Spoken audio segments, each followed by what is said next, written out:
यो अहिलेको वर्तमान कालमा पनि हामीले कालीको त्रिपुराको जसरी उपासकहरू भेट्छौँ त्यसरी धुमावतीको उपासकहरू भेट्न अत्यन्तै विरल भएको हामीले देख्न सक्छौँ। अब हामी धुमावती विद्याको यसलाई अर्थ जहिले पनि तन्त्रमा के गर्नुपर्ने, तन्त्रको दुईटा अर्थ हुन्छ। एउटा अर्थ हुन्छ, अब अर्थ त हेर्नुहोस् त 7वटा अर्थ मानिन्छ। मूलत कुनै पनि एउटा तन्त्रशास्त्रको कुनै पनि भाषा छन् भने त्यसको 7 तरिकाले त्यसको अर्थ लगाउन सकिन्छ। शास्त्रको हिसाबले हामीले हेरिरहँदाखेरि त्यहाँ सम्प्रदायको अर्थ लाग्न सक्छ, त्यहाँ भाषाको अर्थ लाग्न सक्छ, त्यहाँ केवल भावार्थको अर्थ लाग्न सक्छ, त्यहाँ शब्दार्थको अर्थ लाग्न सक्छ। यसरी विभिन्न प्रकारका अर्थ लागिरहँदाखेरि यहाँ शब्दार्थको अर्थ लाउँदाखेरिको यो अर्थ हो, अब यो ध्यानको यो अर्थ लाग्दछ। तर यसलाई गौड रूपमा हेर्दाखेरि यो परम्परागत हिसाबले उपासकहरूले यसलाई अर्थ दिँदाखेरि चाहिँ यसलाई विभिन्न तरिकाले अर्थ दिएको पाइन्छ। नेपालमा जन्मिनुभएका मूर्धन्य तान्त्रिक विद्वान रति धनशमशेर जबराको किताब हामीले हेऱ्यौँ भने पनि त्यहाँ कुन अस्त्रको के अर्थ राख्छ, त्यसको गौड अर्थ के हुन सक्छ। जस्तो विधवाको अर्थ सेतोको अर्थ हुन्छ ब्रह्म अथवा ज्योति स्वरूप भन्ने अर्थ लाग्छ। ब्रह्म जुन प्रकाश, जुन स्वप्रकाश्य ब्रह्मको जुन स्वरूप छ त्यो भनेको ज्योति हो हैन। त्यो ज्योतिको अर्थमा लाग्छ। प्रत्यक्ष रूपमा हामीले भनिरहँदा श्मशानको अर्थ के हुन्छ भने हामीले बुझिरहने जहाँ मानिसहरूको लास जलाइन्छ भन्ने अर्थमा लाग्छ भने तन्त्रमा श्मशानको अर्थ रति धनशमशेरको अर्थात् उहाँको भाषामा हामीले भनिरहँदाखेरि ब्रह्म सागर अर्थात् ब्रह्मलोकलाई श्मशान भनिन्छ। निर्जन, जहाँ एकान्त शान्त निर्जन स्थान, जहाँ केवल एक्लो अर्थात् जहिले पनि उपासक स्वयं एक्लैले चाहिँ उपासनाको मार्ग लिनुपर्दछ। त्यहाँ कोही श्रीमान, कोही श्रीमती, कोही छोरा, कोही छोरी भन्ने अध्यात्ममा हुँदैन। साधना नितान्त व्यक्तिगत हुन्छ।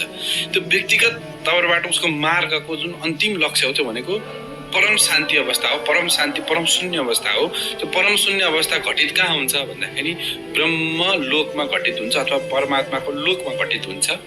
त्यो लोकलाई बुझाउनको निमित्त श्मशान भन्ने शब्द अर्थ प्रयोग गरिन्छ भनेर पनि राखिन्छ। मैले भनिहालेँ अर्थ विभिन्न प्रकारका अर्थ हुन सक्छन्। त्यसको भावार्थको विषयमा हामीले हेरिरहँदाखेरि चाहिँ एउटा भावार्थको हिसाबले हेरेर त्यसको गौड अर्थको रूपमा, गौडार्थी अर्थको रूपमा हामीले हेरिरहँदाखेरि चाहिँ त्यसले ब्रह्मसागर अथवा ब्रह्मलोक बुझाउँछ।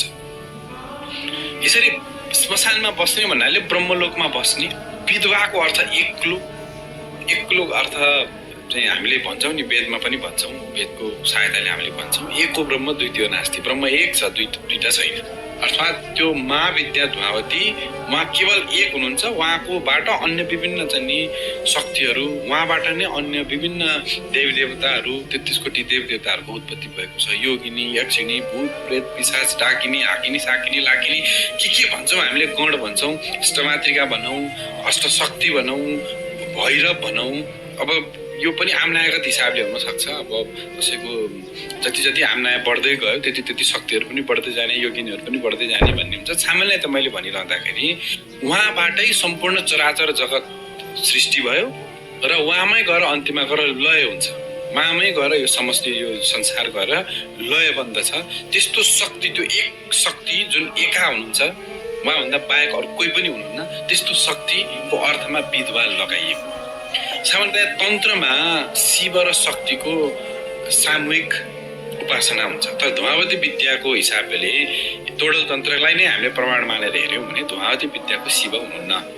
मैले शिवलाई नेलिदिनु भएको भएर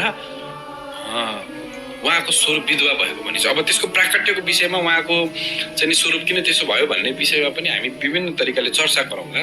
तर उहाँको ध्यान जुन तरिकाले ध्यानमा लेखिएको छ, विवर्णा, चञ्चला, रुष्ठा हैन, दीर्घा, एकदम अग्ली, महिलाम्बरा, विमुक्त कुन्तला, रुक्षा, विधवा, यी यावत अर्थमा हामीले हेरिरहँदाखेरि यहाँ कुनै पनि सहज तरिकाले स्वीकार्न सक्ने हैन, शालीन, एकदम आनन्ददायी स्वरूप उहाँको देखाइएको छैन। भन्दा त्यो अर्थ किन दिइन्छ तन्त्रमा भने त्यो गौडार्थी त्यसको अर्थ हुन्छ। उग्र विद्याहरूको कहिले पनि स्वरूपको चाहिँ नि स्पष्ट व्याख्या गरिँदैन। त्यसलाई चाहिँ गुरुमुखबाट मात्रै जान्नुपर्छ, परम्पराबाट मात्रै त्यसलाई जान्नुपर्छ भन्ने कुरा हो। तर केही हदसम्म हामीले ज्ञानात्मक पक्षबाट हामीले हेरिरहँदाखेरि के बुझ्नुपर्छ भने त्यसको गौडार्थी अर्थमा जाँदाखेरि त्यसले चाहिँ मुक्ति विषयक चर्चा गरिरहेको हुन्छ। त्यसले मुक्तिको, त्यसले परमात्माको दिव्य स्वरूपको त्यसले चर्चा गरिरहेको हुन्छ। त्यो स्वरूप त्यो भइरहँदाखेरि पनि किन त्यस्तो स्वरूप भयो भन्ने प्रश्न हुन्छ, त्यो प्रश्नको उत्तर दिइरहेको हुन्छ। यसको अर्थ हो उहाँले विद्या जसले उपासना गर्दछन् त्यो उपासना गर्ने साधकहरू, उपासकहरूको सम्पूर्ण प्रारब्धहरू, अविद्याहरू चाहिँ धुमावती स्वयं आफैले ग्रहण गर्नुभएको भएर उहाँको त्यो स्वरूप त्यस्तो बन्न गएको हो भनेर पनि उपासकहरू भन्दछन्।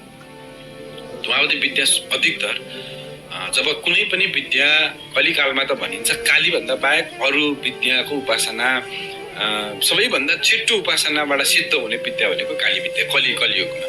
तन्त्र विद्या नै हो, तन्त्र विद्याभित्रमा पनि काली विद्या नै हो भनिन्छ शास्त्र प्रमाणको आधारमा। र काली विद्यामा पर्ने धुमावती विद्याको उपासना गर्ने व्यक्तिहरू कस्तो व्यक्तिहरू हुन्छन् भने जो अरू साधनाद्वारा उनीहरूको यति क्लिष्ट प्रारब्ध छ